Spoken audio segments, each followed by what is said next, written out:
Hello everyone and welcome back to TowerGate. It is TowerGate Day 440, Thursday, May the 24th, 2018. Thank you so much for tuning in. Well, yesterday I did that second video on the Sharyl Attkisson timeline and the origins of the Russia narrative.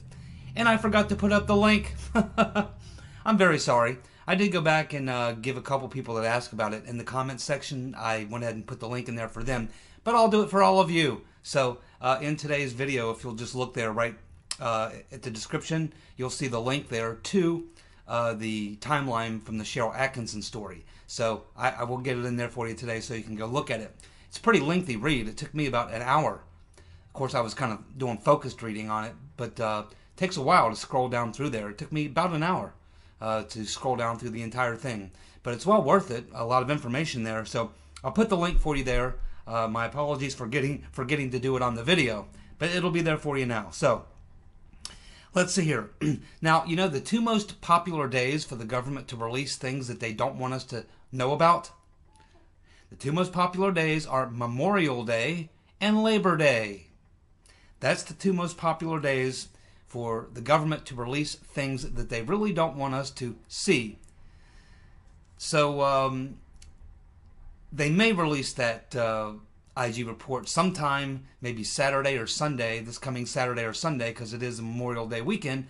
But of course, then again, I don't know what exactly if there's a legal time limit on how long the attorneys for the people who are going to be named in the IG report, how long they have. There may be some rule that they have 30 days or something, because once the IG gave the draft report to the people who are named in the IG report as having committed, I guess, misconduct or crimes, their attorneys have an opportunity to respond to that. And I don't know if there's a timeline. If it's 30 days, then it would not come out this weekend because there wouldn't have been enough time. The reason, after they said yes, well, the draft report is out, they started talking, well, it'll be about 30 days. And I thought that's maybe because they have to give the attorneys for the people named about 30 days. And that may be the case. But if it's not the case, if there's no time limit or it's 10 days or 2 weeks, then I think there is a possibility that we could see him drop that IG report sometime over the Memorial Day weekend. We'll just have to stay tuned and see. But either way, it's very, very close, and it's going to be very damning. We know that already, just from the leaks. Now, how many of you saw the interview with Sam Clovis with Tucker Carlson? Not a very long interview, but a very informative interview. Now, my general take of it is that Mr. Clovis is telling the truth. I didn't see anything there that suggested to me that he's covering anything up or lying or anything. He was pretty open about what happens. He also says that like Carter Page and like Papadopoulos, they say the same thing, that in hindsight, they feel the same as Papadopoulos, is that they were targeted by a spy or agent provocateur. And we can see that, of course, Mr. Halper is a pro. We know that. And that he used his credibility, name-dropping, some embellishing, and a whole lot of bullshit to manipulate the persons and the situations that would give him access and authoritative backing to worm his way into the affairs of his target, or as they are known in the intelligence community, the mark. The mark, of course, for Halper in this particular case, dealing with Clovis, was Papadopoulos. Halper had already penetrated Carter Page. So Clovis says that Halper contacted him cold by email. Halper used his contact with Carter Page as a token to get Clovis to agree to meet, to discuss foreign policy. Clovis didn't know he was being played, I guess is the word to use. Now, of course, he does realize this now, and it's why he feels he was used by Halper, and that is why Halper has disappeared. So, When I was a kid, we used to put missing people's kids' pictures on milk cartons. So is it now time to put Mr. Halper's face on a milk carton? Maybe put out an all-points bulletin. Maybe find some Russian trolls to start an ad campaign to try to find Mr. Halper, the fat man. And since this is becoming a spoof on a good espionage political thriller, why not bring in Ace Ventura? Yes, I know what you're saying. Hey, he's a pet detective. Exactly. We're looking for rats. Who better than to bring in than Ace Ventura? Now, there's been another story since this interview took place, which suggests that prior to Halper contacting Clovis, that Carter Page sent an email to Clovis. Clovis hasn't confirmed this. He didn't say anything about this on the interview, but it's being talked about on other sites, where maybe Carter Page sent an email to Clovis and said, yeah, well, this guy Halper, who I've been talking to or whatever, knows a lot about foreign policy. I think he's wanting to hook up with you guys or something and try to work with the campaign. I've been talking to him. And then it was after that, allegedly, that Halper sent that cold email to Clovis so that they could get together and have some conversation about foreign policy. And this took place in Washington, D.C., and Clovis said it took about an hour. He said he didn't smell any rat at all, didn't think anything about it at the time. But now, hindsight, he realizes he was being played. So, pretty good interview with Tucker Carlson and Sam Clovis. I believe what Clovis is saying. And it just, what it shows you here, it's clear. Halper is a pro spy. And he understood that his target was Papadopoulos. But he knew that Papadopoulos worked under Clovis, and he knew he would need an introduction to get to Papadopoulos. He couldn't just come clear out of the blue sky and come up to Papadopoulos and then, start talking to him, maybe the way he could Carter Page. So what he needed to do was to be able to go to Papadopoulos and say, oh yeah, your boss, Clovis? Yeah, I know Clovis. In fact, I just had coffee with him in Washington a couple weeks ago. We had coffee for about an hour and talked foreign policy, and it was all good. And I know your boss really well. So, in other words, you can see where Halper, along the way in his spying efforts, what he would do is he would build these relationships with one individual that would get him in the door to the next individual. So in order to get to his target, he first had to build a little relationship with a couple people on his way there. He couldn't just leapfrog over and try to jump right in because he would raise suspicions about himself. So he did it the way any clever professional spy would do it. He developed these relationships, and we can see that there's a pattern here where every time Halper introduced himself into the let's say life of one of these targets, he did so by bootstrapping his way in, by always dropping a name. He got to each one of these guys by dropping a name of someone else in the campaign, or someone above them, or someone around them in the campaign, so to give himself an excuse or a reason or an alibi for why he would come and start talking to them, so it didn't look like he was just coming in out of the blue, which would be very suspicious. So he slowly developed his contacts, and each contact got him to the next guy, and then that contact got him to the next guy, until he finally got to the mark, which in this particular case, we're talking about Mr. Clovis, the mark would have been Papadopoulos. And of course, he had already developed this relationship with Carter Page back in the second week of March. Actually, we're learning now, maybe even March 2nd, because my timeline has the first contact at March 22nd. But it now appears that there may have been contact on March the 2nd by Halper to Carter Page. So, that's what I got out of the interview with Mr. Clovis and Tucker Carlson, and I believe Clovis at this point, I think that we can rule him out as someone who was part of the plot, but rather he was someone who was used by Mr. Halper in order for him to conduct his operation. And so I think we can clear Mr. Clovis at this point for the most part.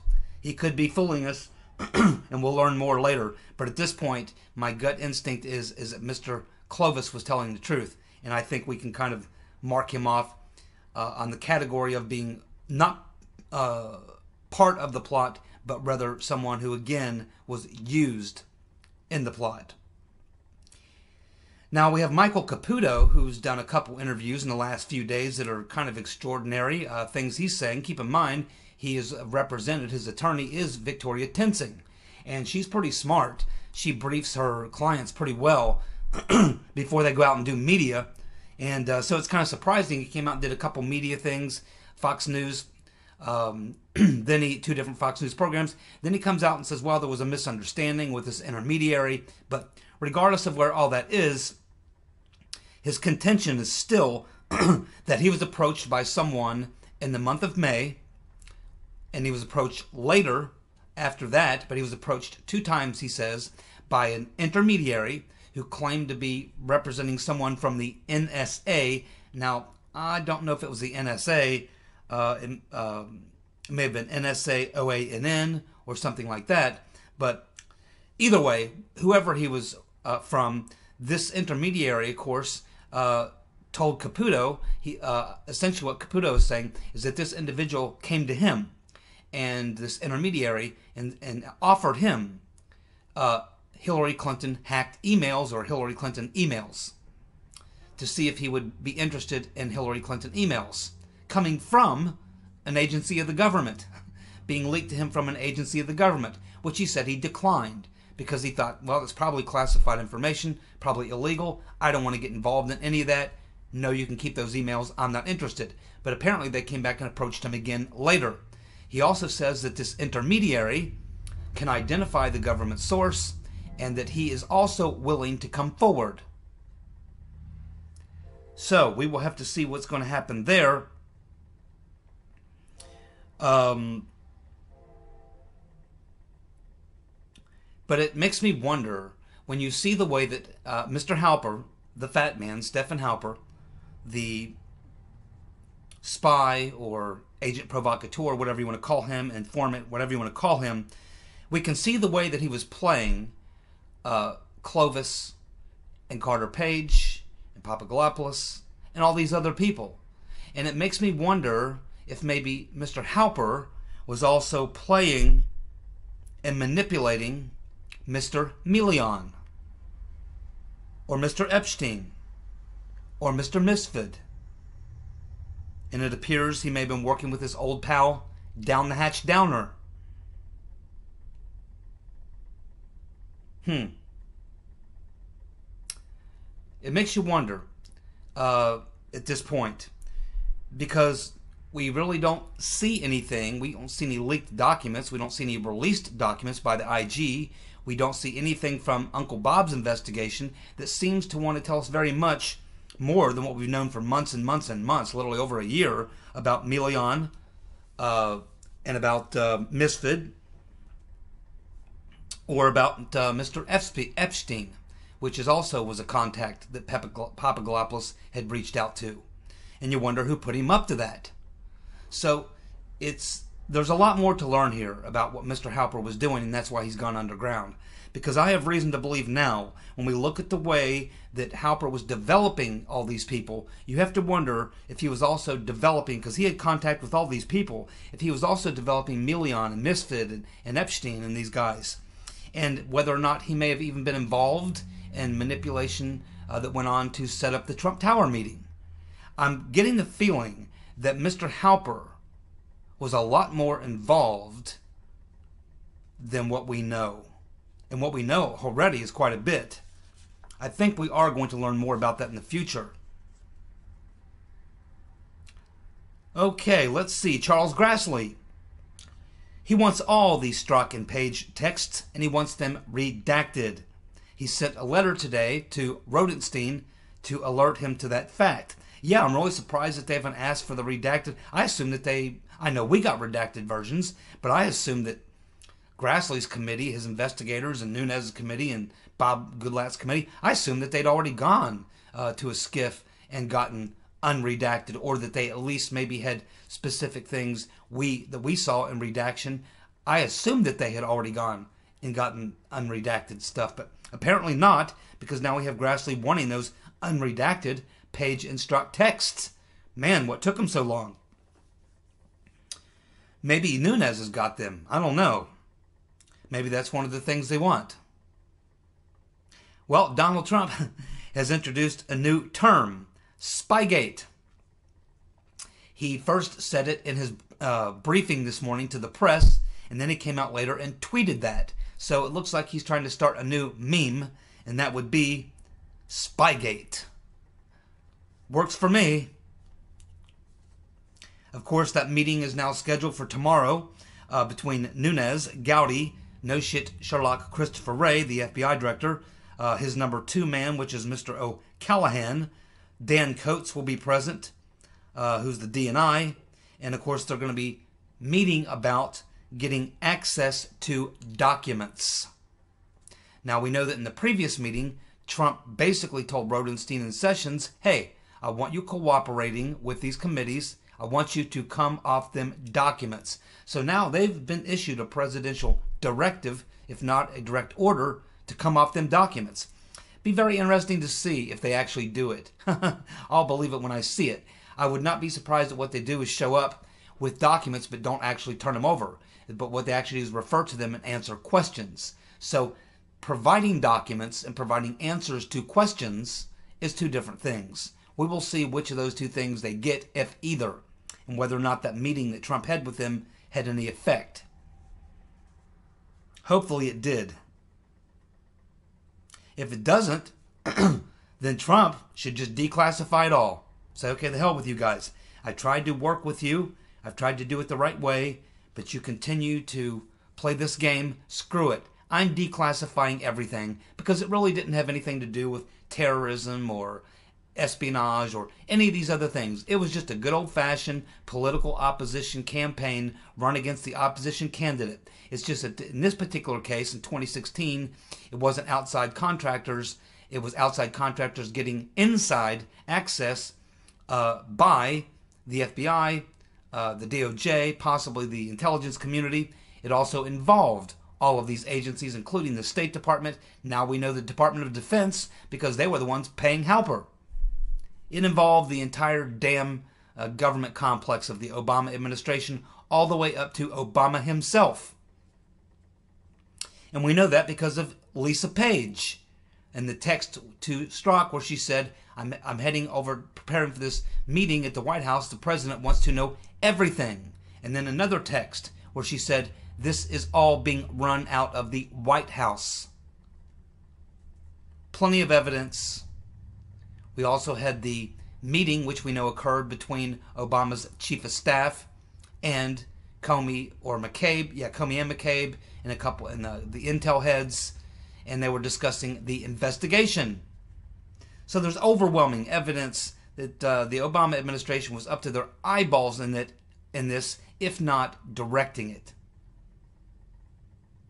Are they all? Is Comey and Brennan and Clapper and everyone here, are they all just trying to defend or provide cover for Obama? It's starting to look that way.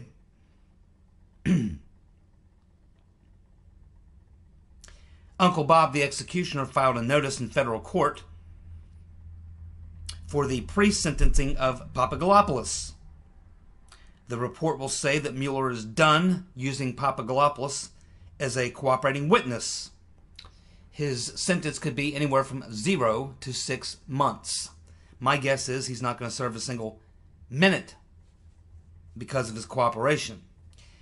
And also because, and I don't think it should matter at this point, that when this all shakes itself out, now that we know that Papadopoulos has told an NBC News reporter that he too now, like Carter Page and like Mr. Clovis, now in hindsight, at the time when it was all going down, there was maybe a little suspicion, but not too much. But now in hindsight, they all realized that they were being played as part of a plot. or else they're lying and they were actually part of it. But at this point, assuming that we learn at the end of all this that Papadopoulos, along with Mr. Clovis or anyone else, were being played as or set up as by Mr. Halper, we now know that Mr. Halper was being paid by the Department of Defense. You know what that means? If they find out and can prove, once this is all said and done, that Halper was setting them up or manipulating them in some way, if that turns out to be true, then Mr. Clovis, Papadopoulos, and Carter Page all have a very strong case for civil rights violations by the government. They sure do. We now have Rush Limbaugh, excuse me, Rush Limbaugh now saying today on his radio program that the DNC hack was an inside job. You know, Rush, he's always late to the dance, isn't he? Maybe he read the Forensicator report. Maybe he's been to Disobedient Media. Maybe he's watched an H.A. Goodman video. Maybe he's watched one of my videos. Maybe he's seen something. Maybe one of his producers have finally said, Rush, you got to wake up, brother. No one believes that the Russians hacked the DNC anymore. That's old news. There's a ton of evidence to suggest that that would have been impossible, and that actually that DNC, the DNC was not hacked at all, but rather it was a leak. And the person likely that did it was Seth Rich. Now, Rush has talked about Seth Rich several times, and he has raised skepticism about over what may have happened. Like a lot of people in his position, he cannot make accusations. You have to be very careful when you do that, when you're making those type of accusations, especially if you're Rush Limbaugh or someone like that. A lot of lawyers would love the opportunity to get in court with Limbaugh and play the game with him. He's got a lot of money to take. So you got to be very careful about that. But it is nice to see that Rush is on board now, and he realizes, and that's important because Rush has about 20 million, I think 17 million regular listeners to his program all around, not just the country, but he has listeners around the world, just like I have viewers to my videos, around the world. I have people, hey, all you guys in South Africa and South Korea, and of course Canada, the UK, various places all around the country, Ireland, Australia, New Guinea, Indonesia. I mean, we got people who watch this channel, and I'm sure Rush Limbaugh has people from around the world. And so it's coming from Rush, it's, he reaches a lot of people. So, Rush Limbaugh, DNC hack, looks more like an inside job. We're getting there, and where does that lead us? Leads us right back to where Mara told us it would lead us. Seth Rich. When you get into the DNC issue, when you get into it, it leads back to Seth Rich. It surely does. The FBI agent that was with Strzok interviewing Michael Flynn appears to be ready to testify against McCabe, Strzok, and Page, or McCabe, Strzok, and Comey. That is according to Joe DeGeneva. Yeah, we've been hearing these rumors now for 2 or 3 days, and a few weeks back we started hearing these rumors, actually not rumors, but we started hearing reports from Jim Jordan and others that there were members of the FBI who had been coming forward and giving information about some of the things that were going on. But we've also been getting reports in the last 2 or 3 days that there are FBI agents who know what was going down, who want to testify, but they want to be subpoenaed because they want to have the cover. So, again, there are plenty of witnesses, plenty of people who know a lot of things that probably the IG has already learned or will learn, that these committees investigating have learned or will learn, and will learn at last. But we will learn it eventually, and yes, I'm absolutely certain that there are people within the DOJ, the FBI, probably the intel community, the State Department. I'm sure that there's people within many branches of the government, maybe the DOD, who can shed some light on what went down, and it's just a matter of time. It's always just a matter of time. These things have to play out this way. People have a tendency not to want to get involved, not to want to immerse themselves in it, because of it turns your life upside down. Once you do, once you go in there, and you involve yourself in this investigation, you are going to have to lawyer up. It's going to get very expensive. Your life will be turned upside down. And everyone knows this, so they're hesitant. But once we reach a certain tipping point, and I don't know when that'll be or how that will come about, but we will get there. When that happens, these people, these witnesses will come out of the woodwork. Believe me, many, many people. It will be like an avalanche of people coming forward to clear their conscience. Hey, the Democrats have come up with a new mantra to see if they can rescue themselves. I'm sure many of you have seen the reports that just in the last 2 weeks, the Republicans have gone from a 9-point deficit to a 6-point plus percentage of possible 2018 success in the 2018 election. These polls that showed Democrats as a whole just 2 weeks ago had a 9-point plus, are now at a 6-point negative, which shows you how fast the narrative is changing as people realize what actually went down. And it may have actually something to do as well with the fact that the previous mantra that the Democrats have wanted to run on is sanctuary cities, we will raise your taxes and kill the Trump tax cut, we like open borders, no immigration, no wall, none of this. But now it comes up that the Democrats have a new mantra, and that would be drain the swamp. That's right, drain the swamp. Nancy Pelosi and Chuck Schumer are going to tell you to drain the swamp. Well, if that's the case, then the very first thing they should have to do is resign, because they're part of the swamp. Now, they must think, again, these people are completely out of touch with reality. They really are. Even Democrats, even rank-and-file Democrats know that these people were part of the swamp. They know that Pelosi and Schumer and all their friends are all deep creatures of the deep swamp. And I don't think this is going to fly even with the rank-and-file Democrats. I think this might drive their polls down even more. Paul Sperry has now written an article suggesting that Halper, that his information that he was learning bled into the Rotten Reverend Clinton's phony dossier. And from that, he gleans that what that could mean is that it all originated with the FBI, and then it went to Mr. Halper, then to Mr. Steele, then into the dossier, and back to the FBI. One big circle. Well, the only group he leaves out here is Confusion GPS. But this is what I've been saying for months and months and months and months. Christopher Steele was not the author of the dossier. He was the launderer.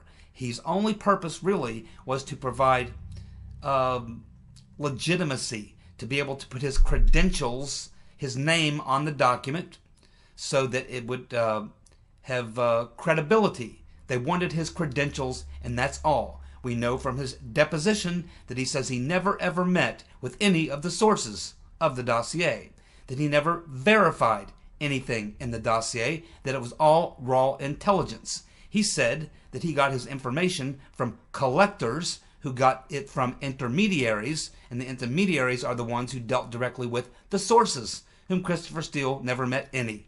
And he's stated in both depositions that he doesn't know if the accusations were made or true or not. And the reason he didn't want, he said originally he didn't want the media to be putting this stuff out there is because he wanted to get it into the hands of the FBI and the intelligence people so that they could verify it, because as far as he was concerned, it was unverified, it was raw intelligence. The fact of the matter is, he also said that he didn't go out and seek the information, it came to him, which is exactly right.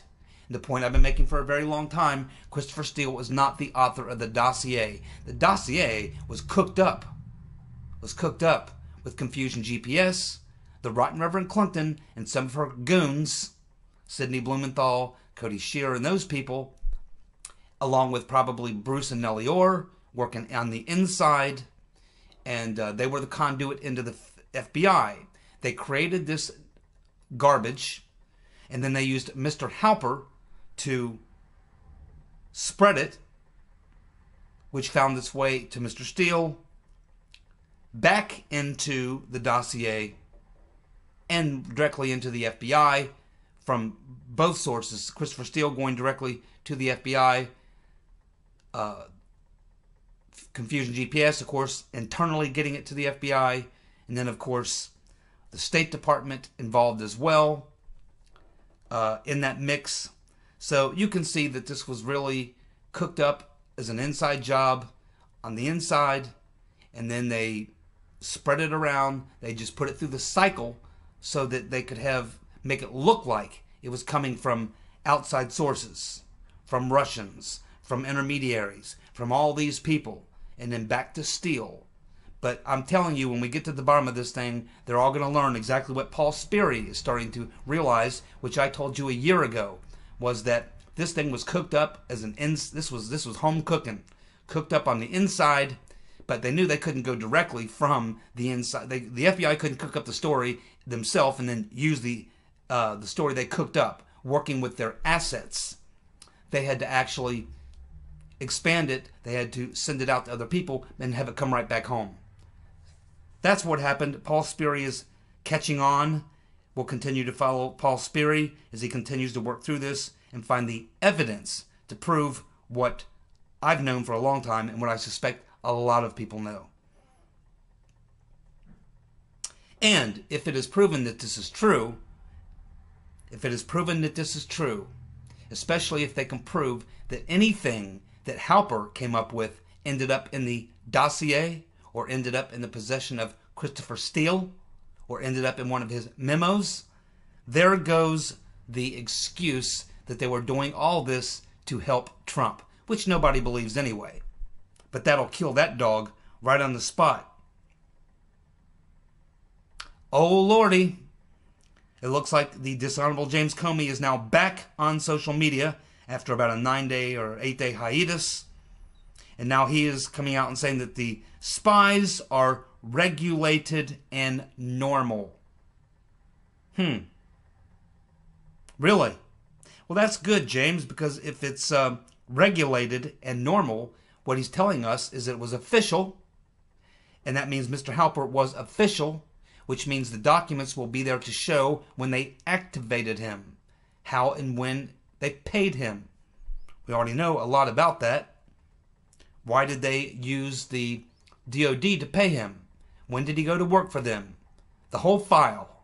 And I believe Trey Gowdy has requested 200 documents regarding that because he's a former prosecutor. He knows. He's prosecuted many cases where informants were used. And he knows when the DA shows up, they show up with the file to show the judge the active date the informant came in, the informant's number, and all of the memos, the little kind of 302-like documents of interviews they do with the informant as the investigation is moving forward. I think Trey Gowdy wants to see that document because he wants to see the origin. He wants to see the start date of Mr. Halper when he was put into action and if he was working for more than one agency and who was paying him. We already know who was paying him, the Department of Defense, but was somebody else paying him some other way through the back door. They need to look into Mr. Halper's accounts. Comey's in a lot of trouble. And my guess is as soon as the IG report comes out, Comey is going to be feeling mighty queasy. Now, finally, before I go, I want to ask a question, which I hope to find answers to in the comments section, because I can't find the answer to it, so maybe one of you or some of you can. Here is the question. If the Mueller investigation was about Russians interfering in the 2016 elections, then why hasn't Mueller indicted anyone for hacking the DNC servers? If the Mueller investigation is about Russians interfering in the 2016 election, then why hasn't Mueller indicted anyone for hacking the DNC servers?